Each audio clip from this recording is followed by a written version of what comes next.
There is a certain kind of pain you do not talk about. It is the quiet realization that you never really felt chosen, never really felt understood, never really felt safe. Some of us grew up in houses where love existed, but it was not expressed. Some of us were provided for, but never emotionally held. Some of us were praised only when we performed. And you do not realize what you did not receive until you start searching for it in everyone else. You look for someone to finally say, "You are enough, you matter, I'm not going anywhere." But here is the part that hurts. The love you are desperately searching for might be the love you were supposed to learn how to give yourself. If you never felt seen, you over explain yourself. If you never felt safe, you overthink every interaction. If you never felt chosen, you attach too quickly to anyone who gives you attention. We do not just carry trauma, we carry hunger. And hungry people do not choose carefully. They grab the first thing that feels like warmth. That is why you tolerate disrespect. That is why you chase people who barely text back. That is why you stay in situations that drain you. It is not because you are weak, it is because you are starving. At some point, something shifts. You get tired, tired of waiting for someone to fix what someone else broke, tired of blaming your parents, tired of blaming your ex, tired of blaming timing. And you sit there and realize something uncomfortable. No one is coming to raise you again. No one is coming to finally parent you the right way.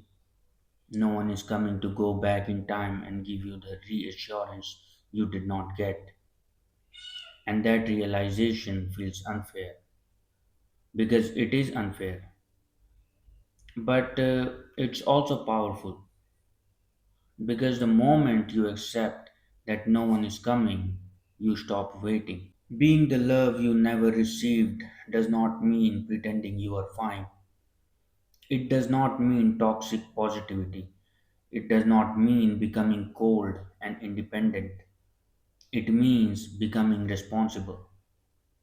Responsible for how you speak to yourself, responsible for your boundaries, responsible for the way you allow people to treat you.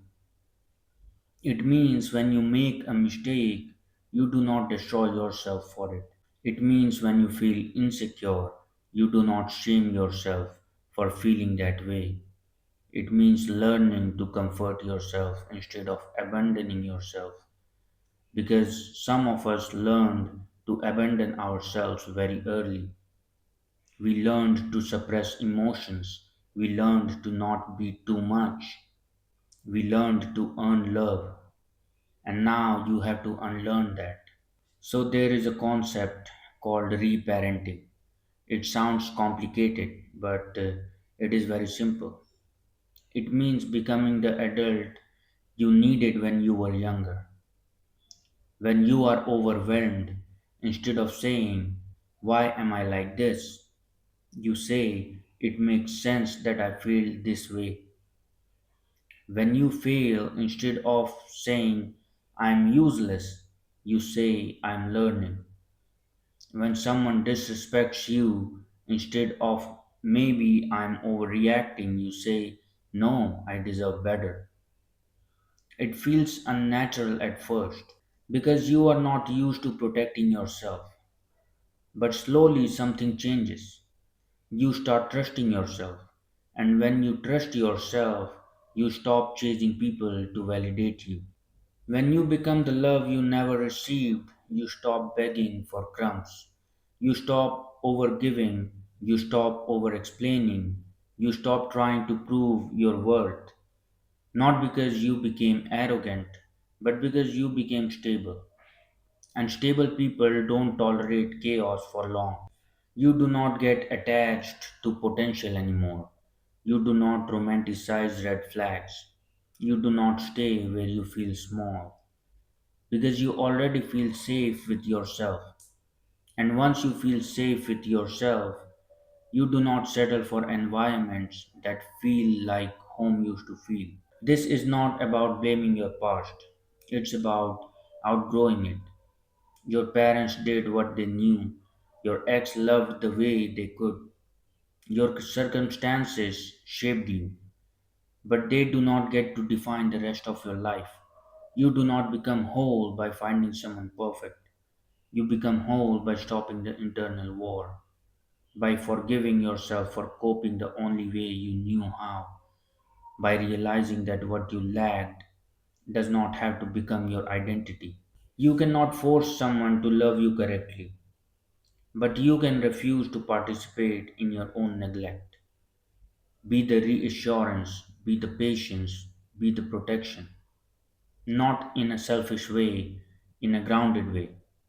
Because when you finally learn how to love yourself properly, you stop looking for someone to rescue you. And that is when love becomes healthy instead of desperate. If this video resonated with you, do not just nod and move on. Take one small action this week that feels like self respect. Maybe it is saying no, maybe it is ending something, maybe it is speaking to yourself differently. And if you are on this journey of becoming emotionally strong instead of emotionally reactive, stay here. Subscribe if you want conversations that go deeper than surface motivation. And we are not chasing love anymore, we are becoming it.